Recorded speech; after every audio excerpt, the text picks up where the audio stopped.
ಅದನ್ನ ನೀವು ಮಾತನಾಡಬೇಕಾಗಿಲ್ಲ ಪ್ರಣತಿ ಅವರೇ. ನಿಮ್ ತಂಗಿಗೆ ಏನಾದರೂ ಅಧಿಕಾರ ಕೊಟ್ರೆ ಎಲ್ಲ ಬಾಚಿ, ಬಳಿದು, ನುಂಗಿ ನೀರು ಕುಡಿತಾಳೆ ಅಷ್ಟೆ. ಅಲ್ಲಿಂದ ಬರುವ ಆದಾಯ ಎಲ್ಲ ಇವಳ ಹೊಟ್ಟೆಗೆ, ಮುಖದ ಸೌಂದರ್ಯಕ್ಕೆ, ಹಾಕುವ ಪೇಂಟಿಗೆ ಹೋಗುತ್ತೆ ಎಂದನು ಅಣಕಿಸಿದಂತೆ.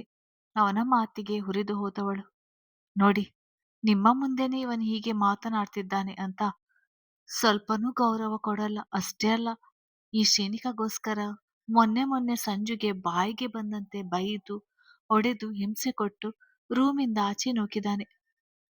ನಾನು ನೀವೆಲ್ಲ ಬರ್ಲಿ ಅಂತ ಇಷ್ಟು ದಿನ ಕಾಯ್ತಿದ್ದೆ.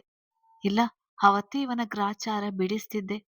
ಇವನಿಗೆ ಹಿಂಸೆ ಕೊಟ್ಟು ನನ್ ತಂಗಿಗೆ ಏನಾದ್ರೂ ಮಾಡಿದ್ರೆ ಯಾರು ಜವಾಬ್ದಾರಿ? ನಂಗಂತೂ ಇವನ ವರ್ತನೆನೇ ಇಷ್ಟ ಇಲ್ಲ. ಹೆಂಡತಿಯ ಮೇಲೆ ಪದೇ ಪದೇ ಕೈ ಮಾಡುವ ಇವನು ಲಾಯರ್ ಬೇರೆ ಎಂದಳು ಪ್ರಣತಿ. ಹಳೆಯ ಮನಸ್ಸಿನ ಕಹಿಯನ್ನು ಈ ರೀತಿ ಕಕ್ಕಿದ್ದಳು. ಅವಳ ಮಾತಿಗೆ ಗಾಬರಿಯಾದ ನಿರುಪಮ, ನಿಜ ಏನೋ ಇಶು? ಏನು ಇದೆಲ್ಲ? ಯಾಕೋ ಹೀಗೆ ಮಾಡಿದೆ? ಇದೇನ ನಾನು ಕೊಟ್ಟ ಸಂಸ್ಕಾರ? ಯಾಕೋ ಆ ಹುಡುಗಿಗೆ ಹೊಡೆದೆ ಎಂದರು ಬೇಸರ ದನಿಯಿಂದ. ಅಯ್ಯೋ ಮಾಮ್, ನೀನ್ ಜಾಸ್ತಿ ಟೆನ್ಷನ್ ಆಗ್ಬೇಡ. ಇರು, ನಾನು ಹೊಡೆದದ್ದು ನಿಜಾನೇ, ಶ್ರೇಣಿಕಾಗೋಸ್ಕರನೇ. ಆದ್ರೆ ಬೇರೆ ವಿಷಯ ಇದೆ. ಇವರಿಬ್ಬರು ಅಕ್ಕ ತಂಗಿ ಏನ್ ಮಾಡಿದ್ರು ಅಂತ ಕೇಳು ಮೊದಲು. ಶ್ರೇಣಿಕಾ ಆಕ್ಸಿಡೆಂಟ್ ಆಗಿ ಹಾಸ್ಪಿಟಲ್ನಲ್ಲಿ ಇದ್ರೆ ಇಬ್ಬರಲ್ಲಿ ಒಬ್ಬರು ಆದ್ರೂ ಶ್ರೀಗೆ ಏನಾಗಿದೆ, ಏನ್ ವಿಷಯ ಅಂತ ಬಂದು ನೋಡಿದ್ರ? ಹೋಗಲಿ, ಫೋನ್ ಮಾಡಿ ವಿಚಾರಿಸಿದ್ರ? ಶ್ರೇಣಿಕಾ ಇವಳ ಗೆಳತಿ ಅಂತ ಬೇಡ, ಈ ಮನೆ ಸೊಸೆ ಅಂತನಾದ್ರೂ ಯೋಗಕ್ಷೇಮ ವಿಚಾರಿಸಕ್ಕೆ ಏನಾಗಿತ್ತು? ಇವಳಕ್ಕ ಸೇರಿ ಏನೋ ಹಾಗೇ ಇಲ್ವಾ ಅನ್ನುವಾಗೆ ಹೊರಗಡೆ ಹೋಗಿ ಶಾಪಿಂಗ್ ಪಾರ್ಲರ್ ಅಂತ ತಿರುಗಿ ಮನೆಗೆ ಬಿರಿಯಾನಿ, ಕಬಾಬ್ ಅಂತೆಲ್ಲ ಪಾರ್ಸೆಲ್ ತಂದು ಗಡತ್ತಾಗಿ ತಿಂದು ಯಜಮಾನ್ಯರ ತರ ಮಲಗಿರುವುದನ್ನು ನೋಡಿ ನಾನ್ ಸುಮ್ನೆ ಇರ್ಬೇಕಾಗಿತ್ತಾ? ಅದನ್ನೇ ನಾನು ಕೇಳಿದ್ರೆ ದಿಮಾಕಿನಲ್ಲಿ ಉತ್ತರ ಕೊಡ್ತಿದ್ಲು.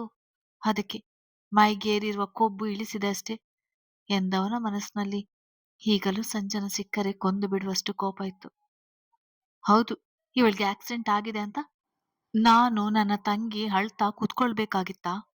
ನೀವೆಲ್ಲ ಹೋಗಿದ್ರಿ ತಾನೆ, ಅದಕ್ಕೆ ನಾವು ಬರ್ಲಿಲ್ಲ. ಅದಕ್ಕೆ ಹೊಡೆಯುವುದಾ? ಅಷ್ಟೇ ಅಲ್ಲ, ಇವನು ನನ್ನ ಕೆಟ್ಟದಾಗಿ ಬೈದಿದ್ದಾನೆ. ಅದಕ್ಕೆ ಸಂಜು ತಿರುಗಿಸಿ ಕೇಳಿದಕ್ಕೆ ಹೊಡೆದಿರೋದ. ಅಂಥದ್ದು ನಾನು ಏನ್ ಮಾಡಿದ್ದೀನಿ ಅಂತ ಇವನು ನನ್ನ ಬೈದ? ಹ್ಞೂ ಬೈದೆ. ಏನಿವಾಗ? ಸಂಜು ಹಾಳಾಗೋಕ್ಕೆ ನೀವೇ ಕಾರಣ. ಮುಂಚೆ ಅವಳು ಹೀಗೆ ಇರ್ಲಿಲ್ಲ. ಮದ್ವೆ ಮುಂಚೆನೆ ಇವಳು ಹೀಗೆ ಅಂತ ಗೊತ್ತಿದ್ರೆ ನಾನು ಇವಳನ್ನು ಪ್ರೀತಿನೇ ಮಾಡ್ತಿರ್ಲಿಲ್ಲ, ಮದ್ವೆನೂ ಆಗ್ತಿರ್ಲಿಲ್ಲ. ಎಲ್ಲ ನೀವು ಬಂದ್ಮೇಲೆ ಇವಳಿಗೆ ನಿಮ್ ತರ ಕೆಟ್ಟ ಬುದ್ಧಿ ಕಳಿಸ್ತಿದ್ದೀರಾ. ವಾಟ್? ನೀನು ಸಂಜನಾ ಲವ್ ಮಾಡ್ತಿದ್ರಾ? ಮತ್ತೆ ಅಭಿ ಮದ್ವೆ ಆಗೋಕೆ ಯಾಕೆ ಹೊರಟಿದ್ಲು? ಅಂದ್ರೆ ಇದಕ್ಕೆ ನೀನು ಏನು ಮಾತಾಡದೆ ಸುಮ್ನೆ ಸಂಜನಾ ಮದ್ವೆ ಆಗಿದ್ದು? ಹ್ಮ್, ಲವ್ ಮಾಡಿದ್ವಿ. ಆದ್ರೆ ಸಂಜನಾ ಮನೆಯಲ್ಲಿ ಮದ್ವೆ ಫಿಕ್ಸ್ ಮಾಡಿದ್ರು. ಅದಕ್ಕೆ ದೂರ ಆಗಿದ್ದು. ಇವಳು ಅಭಿ ಹೆಂಡತಿ ಆಗೋಳಂತ ನಾನ್ ಇವಳನ್ನು ಮರೆತಿದ್ದೆ. ಶ್ರೇಣಿಕಾ ಇಂದ ಮತ್ತೆ ಇವಳನ್ನು ಮದ್ವೆ ಆಗುವ ಭಾಗ್ಯ ಸಿಕ್ಕಿತ್ತು. ಆದ್ರೆ ಈಗ ಅನಿಸ್ತಿದೆ ಇವಳೆಂತ ಕಿರಾತಕಿ ಅಂತ. ಲವ್ ಮಾಡುವಾಗ ಅಮಾಯಕಿ ತರ ಇದ್ದೋಳು ಈಗ ನಂಗೆ ತಿರುಗಿ ವಾದಿಸ್ತಾಳೆ. ಖರ್ಚಿಗೆ ಅಂತ ನನ್ನ ATM ಕೊಟ್ರೆ ಇವಳು ಬರೀ ಈ ತಿಂಗಳಲ್ಲಿ 20 ಲಕ್ಷ ರೂಪಾಯಿ ನನ್ನ ಅಕೌಂಟ್ನಿಂದ ತೆಗೆದಿದ್ದಾಳೆ. ಅಷ್ಟೊಂದು ದುಡ್ಡು ಇವಳಿಗೆ ಯಾಕೆ? ಇವಳಾಡ್ತಿರುವ ಆಟ ನೋಡಿ ಸುಮ್ನೆ ಬಿಡ್ಬೇಕಾ? ಸಿಗುದು ನಾಯಿಗೆ ಹಾಕ್ಬೇಕು ಎಂದನು ಇಶಾನ್ ಹಲ್ಲು ಕಚ್ಚಿ. ಅವನ ಮಾತಿಗೆ ಬೆರಗಾದವರು ಸಂಜನ ಕಡೆ ಅನುಮಾನ ನೋಟ ಬೀರಿದ್ದರು. ಏನು, 20 ಲಕ್ಷನಾ? ಹೇ ಸಂಜನಾ, ಇಶು ಹೇಳ್ತಾ ಇರೋದು ನಿಜನಾ? ನೀನು ಯಾವಾಗ್ಲೂ ರೂಮ್ನಲ್ಲಿ ನೋಡಿ ಬಾರಿ ಸೈಲೆಂಟ್ ಹುಡುಗಿ ಅನ್ಕೊಂಡಿದ್ದೆ. ಆದ್ರೆ ಹಿರಿಯಕ್ಕನ ಚಾಳಿ ಮನೆ ಮಕ್ಕಳಿಗೆಲ್ಲ ಅನ್ನೋ ಹಾಗೆ ನೀನು ನಿಮ್ಮಕ್ಕನ ತರಾನೇ ಗುಳ್ಳೆ ನರಿ ಅಂತ ತೋರಿಸಿಬಿಟ್ಟೆ. ಯಾಕೆ ಅಷ್ಟೊಂದು ದುಡ್ಡು ಖರ್ಚು ಮಾಡಿದೆ? ಏನೇ ಇತ್ತು ಅಷ್ಟೊಂದು ಖರ್ಚು ನಿಂಗೆ? ಬಾಯ್ ಬಿಡೆ, ಗದರಿದರು ಅರ್ಪಿತಾ ಅವರ ಗದರುವಿಕೆಗೆ ಹೆದರದೆ. ಅದೆಲ್ಲ ನಿಮ್ಗೆ ಯಾಕೆ ಎಂದಳು ಸಂಜನ ಕೊಸರಿದಂತೆ. ನಿಮ್ಗೆ ಯಾಕೆ ಅಂದ್ರೆ ಇಲ್ಲೇ ಹೂತಾಕಿ ಬಿಡ್ತೀನಿ. ಅವರು ನಂಗೆ ತಾಯಿ ಆಗ್ಬೇಕು. ಕೇಳ್ತಿದ್ದಾರೆ ತಾನೆ, ಬೊಗಳು. ಏನ್ ಮಾಡಿದೆ? ಇಲ್ಲ, ಇಲ್ಲೇ ನಿನ್ನ ಸಮಾಧಿ ಕಟ್ತೀನಿ. ನನ್ನನ್ನೇನು ಕೈಲಾಗದವನ ಹೆಂಡತಿ ಗುಲಾಮ ಅನ್ಕೊಂಡಿದ್ಯಾ? ಮರ್ಯಾದೆಯಿಂದ ಹೇಳಿದ್ರೆ ಸರಿ, ನಾನ್ ದುಡ್ಡು ಏನ್ ಮಾಡಿದೆ ಅಂತ. ಇಲ್ಲ, ಈಗ್ಲೇ ಅಪ್ಪ ಅಮ್ಮನ ಕರೆಸ್ತೀನಿ, ಅವರೇ ಬಂದು ಕೇಳಿ. ಎಂದನು. ಅವನ ಕೋಪಕ್ಕೆ ಬೆಚ್ಚಿದವಳು, ಅದು ಕಾಲೇಜ್ಗೆ ಸೇರಿದ್ನಲ್ಲ, ವರ್ಮ ಮನೆಯೊಳಗೆ ಸಾಮಾನ್ಯವಾಗಿ ಹೋದ್ರೆ ಏನು ಚೆನ್ನಾಗಿರುತ್ತೆ. ಅದಕ್ಕೆ ಸ್ವಲ್ಪ ಹೊಸ ಬಟ್ಟೆಗಳ ತಕೊಂಡೆ.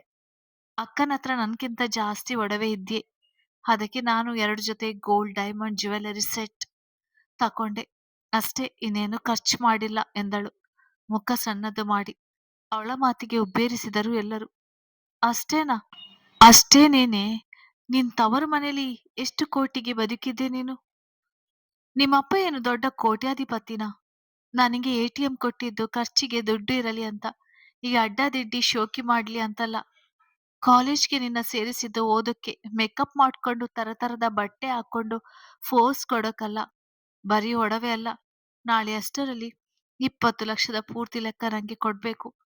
ಅಲ್ಲಿವರೆಗೂ ನೀನು ನಿನ್ನಕ್ಕ ಮನೆಯಿಂದ ಹೊರಗೆ ಕಾಲಿಡುವ ಹಾಗಿಲ್ಲ.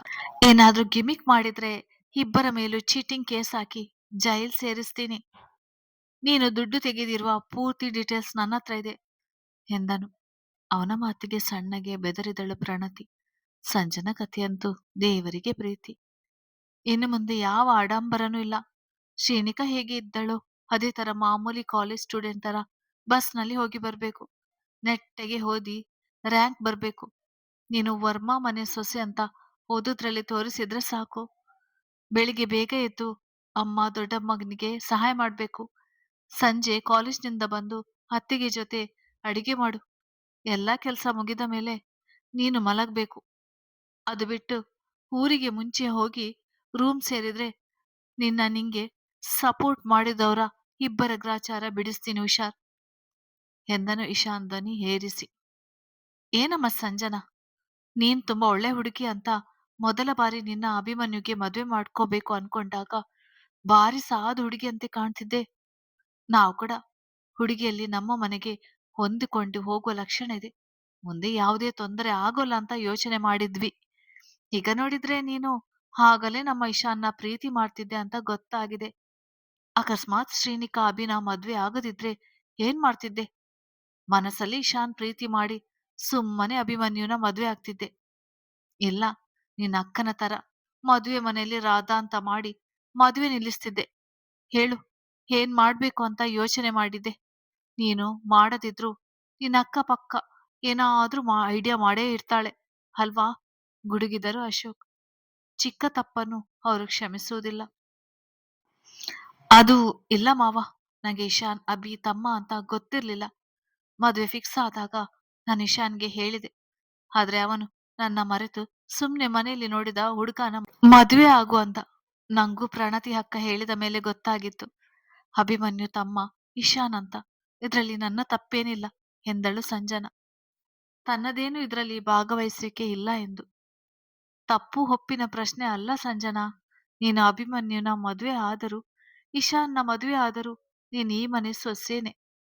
ನೀನು ಪ್ರಣತಿ ತಂಗಿ ಅಂತ ಮೊದಲೇ ಗೊತ್ತಾಗಿದ್ರೆ ನಿನ್ನ ಈ ಮನೆ ಹೊಸಲು ತುಳಿಯೋಕ್ಕೂ ಬಿಡುತ್ತಿರ್ಲಿಲ್ಲ. ಮೊದಲ್ ನೀನು ಶ್ರೀಯಿಂದ ದೂರ ಇರುವುದು ನೋಡಿ ನೀನು ಮದುವೆ ಆಗ್ಬೇಕು ಅಂತಿದ್ದ ಹುಡುಗನ ಶ್ರೀನಿಕ ಮದುವೆ ಆಗಿದ್ದರಿಂದ ನಿಂಗೆ ಅವಳ ಮೇಲೆ ಕೋಪ ಇರ್ಬೇಕು ಅಂತ ಅನ್ಕೊಂಡಿದ್ದೆ.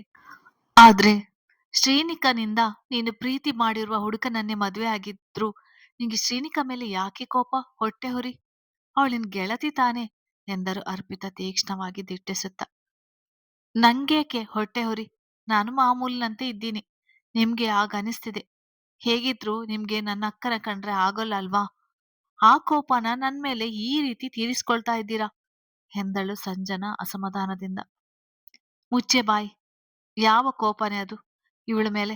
ಮದ್ವೆ ಕೊನೆ ಕ್ಷಣದಲ್ಲಿ ನನ್ನ ಮಗಳೇ ಪ್ರಜ್ಞಾ ನಿನ್ನ ಭಾವನ ಸಮರ್ಥ್ ಬೇಡ ಅಂತ ತಿರಸ್ಕಾರ ಮಾಡಿದ್ದು. ಈಗ ನೋಡು, ನಿನ್ನ ಅಕ್ಕನ 10 ಪಟ್ಟು ಮೇಲೆ ಇರುವ ಹುಡುಗನೇ ಅವಳ ಮದ್ವೆ ಆಗಿದ್ದಾನೆ. ಇನ್ನು ನಿನ್ನ ಅಕ್ಕ ತಂಗಿ ನಾಟಕ ನೋಡ್ತಿದ್ರೆ ನನಗೀಗ ಅರ್ಥ ಆಗ್ತಿದೆ. ನಿನ್ನ ಅಕ್ಕ ಶ್ರೀನಿಕಾ ಅಭಿಮನ್ಯು ಮದ್ವೆ ಆದಾಗ ಯಾಕೆ ಮಂಟಪದಲ್ಲಿ ಡ್ರಾಮಾ ಹಾಡ್ತಿದ್ಲು ಅಂತ. ಅಷ್ಟಕ್ಕೂ ನೀವಿಬ್ಬರು ಹೆಣ್ಣಿನ ರೂಮ್ನಲ್ಲಿ ಇರದೆ ಮಾಂಗಲ್ಯಧಾರಣೆ ಸಮಯದಲ್ಲಿ ಎಲ್ಲೋಗಿದ್ರಿ? ಅದು ಕೂಡ ಸರಿಯಾಗಿ ಅಭಿಶ್ರೀ ಕುತ್ತಿಗೆಗೆ ತಾಳಿ ಕಟ್ಟಿದ ಮೇಲೆ ನೀವಿಬ್ಬರು ಬಂದ್ರಿ. ನಿಜ ಹೇಳು ಶ್ರೀನಿಕಾ, ಅಭಿಮನ್ಯು ಮದ್ವೆ ಹಿಂದೆ ನಿಮ್ಮದು ಏನಾದ್ರೂ ಷಡ್ಯಂತ್ರ ಇದ್ಯಾ ಎಂದರು ಅನುಮಾನದ ದೃಷ್ಟಿಯಿಂದ ನೋಡಿ. ಅವರ ಮಾತಿಗೆ ತಡವರಿಸಿದವಳು, ಅಯ್ಯೋ ಇದೊಳ್ಳೆ ಕತೆ ಆಯ್ತಲ್ಲ. ನಿಜ ಹೇಳ್ಬೇಕು ಅಂದ್ರೆ, ನಂಗೆ ನನ್ ತಂಗಿ ಈ ಮನೆಗೆ ಸೊಸೆ ಆಗೋದೇ ಇಷ್ಟ ಇರ್ಲಿಲ್ಲ. ಅದನ್ನು ಅವಳಿಗೆ ಹೇಳಿದ್ದೆ ಕೂಡ. ಇವಳೇ ಅಪ್ಪ ಅಮ್ಮ ಒಪ್ಪಿದ್ದಾರೆ, ಅವರ ಮಾತು ಮೀರಲ್ಲ ಅಂತ ಮದುವೆಗೆ ಒಪ್ಪಿದ್ಲು. ಆದ್ರೆ ಈ ಬಿಕಾರಿ ಬಂದು ಅದನ್ನು ಹಾಳ್ ಮಾಡಿ ನನ್ ತಂಗಿ ಭಾಗ್ಯನೇ ಕಿತ್ಕೊಳ್ಳೋಕೆ ಹೋಗಿದ್ಲು. ಆಗ ನಾನು ಸುಮ್ನೆ ಇರ್ಬೇಕಾಗಿತ್ತಾ? ಅದಕ್ಕೆ ಇನ್ನೊಬ್ಬ ಮಗನ ಜೊತೆ ಮದುವೆ ಆಯ್ತು ಅಷ್ಟೇ ಎಂದಳು ಪ್ರಣತಿ ಸಿಕ್ಕಿಹಾಕಿಕೊಂಡರೆಂಬ ಭಯದಲ್ಲಿ.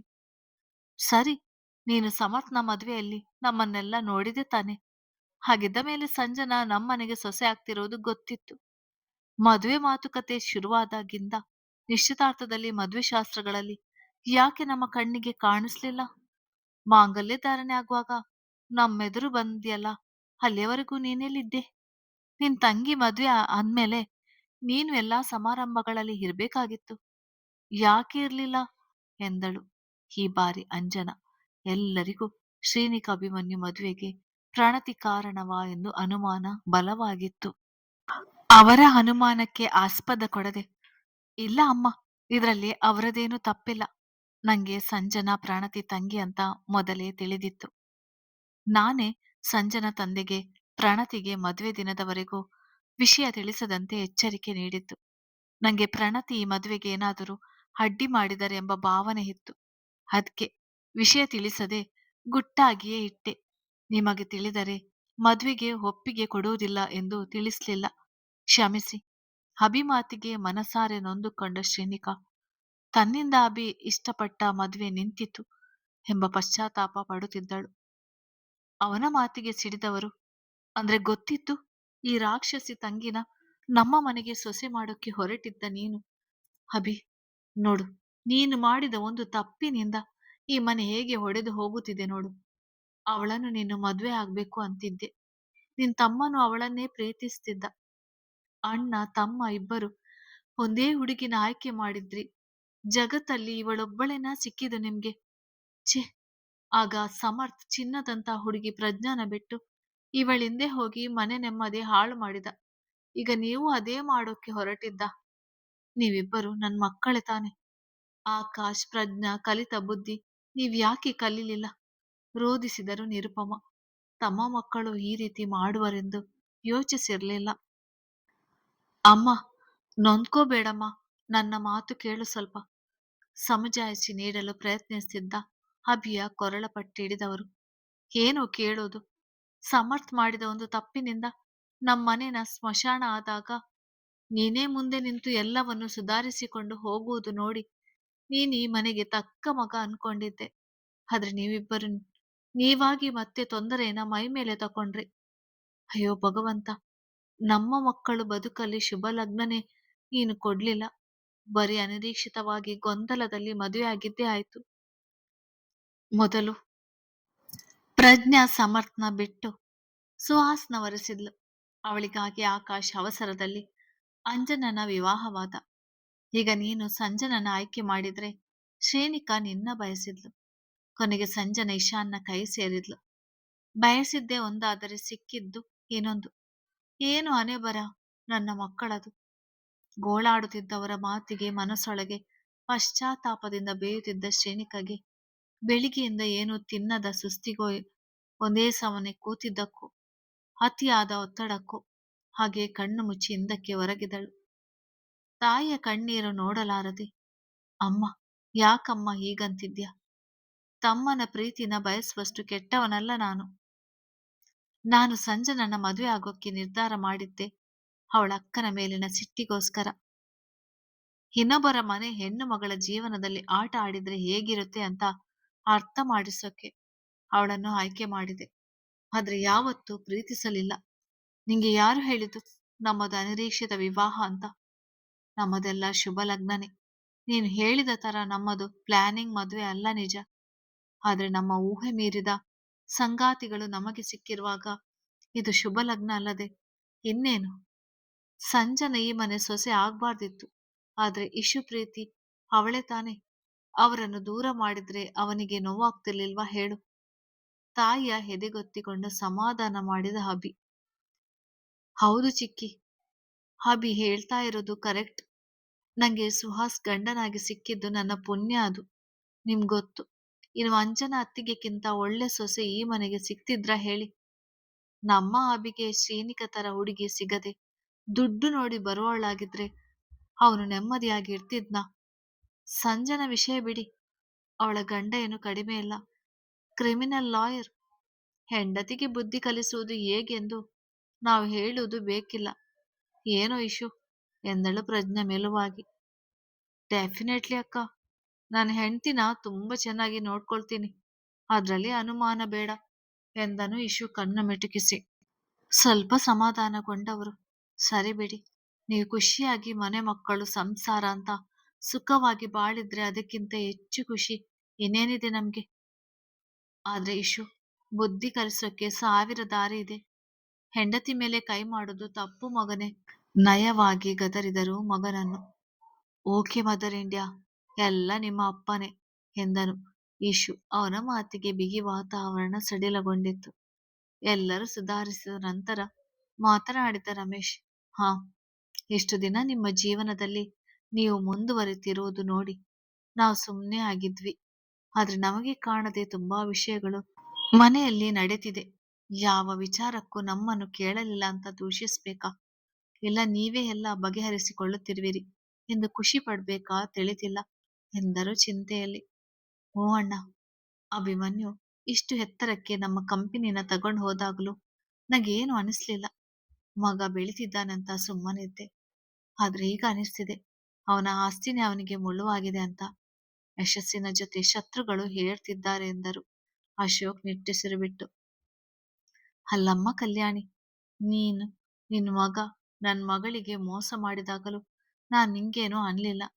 ಆಮೇಲೆ ನೀವು ಈ ಊರು ಬಿಟ್ಟು ಹೋಗಿದ್ದು ನಮಗೆ ತಿಳಿದಿರ್ಲಿಲ್ಲ. ನೀನು ನೀನು ಭಾನುಮತಿ ಜೊತೆ ಕಾಂಟ್ಯಾಕ್ಟ್ ನಲ್ಲಿದ್ದು ಕೂಡ ನಮಗೆ ಒಂದು ಮಾತು ಹೇಳ್ಬೇಕು ಅಂತ ನಿಮಗೆ ಅನಿಸ್ಲಿಲ್ವಾ? ನೀನು ಭಾನು ಮನೆಗೆ ಕಿರಿಮಗಳು ಅಂತ ಸಲಿಗೆ ಕೊಟ್ರೆ ನೀನು ತವರು ಮನೆಯಲ್ಲಿ ಸುಲಿಗೆ ಮಾಡೋಕ್ಕೆ ನೋಡ್ತಿದ್ಯಾ ಅಲ್ವಾ? ನಿಮ್ಮ ಹೆಣ್ಣು ಮಕ್ಕಳ ಈ ಮನೆ ಸೊಸೆ ಮಾಡೋಕ್ಕೆ ನೋಡಿದ್ರಿ, ಆಗ್ಲಿಲ್ಲ ಅಂತ ಈ ತರ ಮನೆಯಲ್ಲಿ ಜಗಳ ತೆಗೆದು ನಿಮ್ಮ ಬೇಳೆ ಬೇಯಿಸಲು ನೋಡ್ತಿದ್ದೀರಾ? ಯಾರು ಹೇಳಿಕೊಟ್ಟಿದೆ ಈ ತರ ಕೆಟ್ಟ ಬುದ್ಧಿ ನಿಮ್ಗೆ? ಗರ್ಜಿಸಿದರು ರಮೇಶ್. ಅಣ್ಣ, ನಾನೇನು ತವರು ಮನೆಗೆ ಜಗಳ ತರ್ತಿಲ್ಲ. ಸಮರ್ಥಿ ಮನೆ ಮೊಮ್ಮಗ ತಾನೆ, ಅವನ ಹಕ್ಕು ಕೇಳ್ತಿದ್ದೀವಿ. ಇದ್ರಲ್ಲಿ ಏನಿದೆ? ಅವನು ಎಲ್ಲ ಕಳ್ಕೊಂಡಿದ್ದಾನೆ. ಶೋರೂಮ್ ಬಿಟ್ಟು ಕೊಟ್ರೆ ಸಹಾಯ ಆಗುತ್ತೆ ಅಷ್ಟೇ. ನಾವೇನು ಬಿಟ್ಟಿಯಾಗಿ ಕೇಳ್ತಿದ್ವಾ? ನಿನ್ನ ಮಗನೇ ಈಗ ಚೆನ್ನಾಗಿ ಸಂಪಾದನೆ ಮಾಡ್ತಿದ್ದೀನಿ ಅಂತ ಮನೆಯವರ ಮೇಲೆ ಸ್ವಲ್ಪನೂ ಪ್ರೀತಿ ಕಾಳಜಿ ಇರದೆ ಕಾಲು ಕಸದ ತರ ನೋಡ್ತಿರೋದು. ಕುಟುಂಬದವರ ಮೇಲೆ ಗೌರವನೇ ಇಲ್ಲ. ಮನೆಯವರಿಗೆ ಕೊಟ್ಟರೆ ಎಲ್ಲಿ ಇವನಿಗಿಂತ ಚೆನ್ನಾಗಿ ಬದುಕಿ ಬಿಡುವರು ಎಂದು ಹೊರಗಿನವರಿಗೆಲ್ಲ ಆಸ್ತಿ ಬರೆದಿದ್ದಾನೆ ಸ್ವಾರ್ಥಿ. ಮನದ ಮತ್ಸರ ಹೊರತೆಗೆದರು ಭಾನುಮತಿ. ಆಸ್ತಿ ತಪ್ಪಿ ಹೋಯ್ತೆಂದು. ಕಥೆ ಮುಂದುವರಿಯುತ್ತದೆ.